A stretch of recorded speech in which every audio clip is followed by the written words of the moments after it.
olan valideynlərik. Biz nadir xəstəliklə yaşayan övladların valideynləriyik. Bilirsiniz, nadir xəstəliklər təbii ki, çətin xəstəliklərdir. Biz hər birimiz valideyn olaraq bunun dərinliyini hər birimiz yaşayırıq.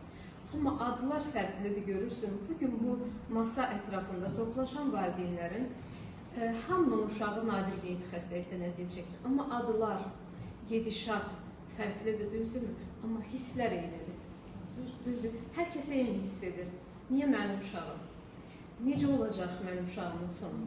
Necə irəlidə bizi nə gözləyir? Hansı proqnozlar gözləyir? Çünki bu xəstəliklər xronikidir. Xroniki olmaq yəni qalıcıdır. Onları yaşam boyu onlarla addım-addım addımlayacaq bu xəstəlik. Təbii ki, bunlar çətindir. Amma bu həyatda insanların gözləmədiyi bəzən bir şeylər həyatın qarşısına çıxır. Gözləmədiyi bir şeylərlə savaşmalı olur, yaşamalı olur. Yəni, heç kimsə əvvəlcədən bunu proqramlaşdıra bilməz. Ki, mənim evladım belə bir nadir xəstəliklə dünyaya gələcək, mən onun üçün hansısa həyat tərzimi dəyişəcəm. Bilirsiniz, hamınız yəqin ki, bilirsiniz bunu. Nadir xəstəliklə doğulan, yaşayan evlad həyata gəldikdən sonra o ailənin istiqaməti tamamən dəyişir. Və bir çox şeylər olur həyatda, o həyatlarda. Çünki mən özüm də pasiyent valideyniyəm və bilirəm ki, bu ailələrdə nələr olur. Bu qaçınılmazdır. Burada çox negativ danışmaq istəmirəm, amma illa ki, hər birimiz bilirik ki, bu ailələrdə nələr olur. Dediyim kimi, mən də bir pasiyent valideyniyəm və mənim evladım da illər öncə nadir xəstəlikdən əziyyət çəkdiyini öyrəndim. Hətta bir evladımı bilməmişdim. Bu xəstəlik üzərindən itirdiyimi sonradan anladım. İllər keçdi üzərindən.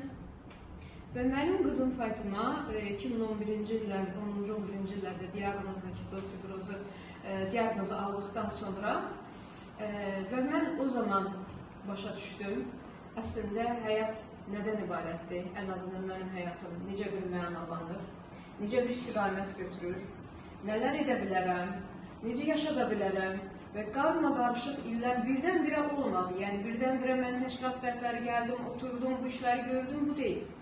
2011-ci illərdən başladım savaşmağa. O zaman ölkədə 3-cü uşaq idi diaqnoz alan mənim qızım. Və ölkəmizdə bir doktorumuz vardı, hazırda yoxdur ölkədə, Amerikadadır. O dedi ki, Səadət xanım, 3-cü xəstədir sizin evladınız ki, diaqnoz alıb. Əslində ölkədə bu xəstəlik 3 idi, xeyr, minlərlə, yüzlərlə vardı. Sadəcə bir işlər görülməmiş, xəstələrin səsi çatdırılmamış, fərqindəlik yaradılmamış, maariflənmə,